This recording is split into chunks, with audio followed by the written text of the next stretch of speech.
घे घे. अरे भूक लागली ना तुला, मग मग पोटभर खा. दामोदर पंत, काय हे दुर्दैव. पाण्याने तुडुंब भरून वाहणाऱ्या प्रवाहाच्या मधोमध उभा राहून तहानेनं व्याकुळ झालेला तो तरुण पाण्यासाठी तळमळतोय. नाही हो, पाहत नाहीये. अहो बंकटलाल, काय बोलताय तुम्ही? अहो माया पायातल्या जोड्याचं आणि तुमच्या टकुऱ्यातल्या कोड्याचं गणितच नाही समजून राहिले मले. कोणची नदी, कोणचा तरुण? दामोदर पंत, समोर पहा. मी पण तुझ्यासोबत 2 घास खातो.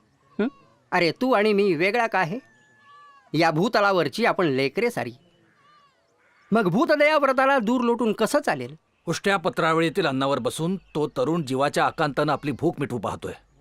काय हे देवीदासच्या घरात भोजनावळी आणि बाहेर भुकावळी. कुणाला याची दया कशी येत नाही?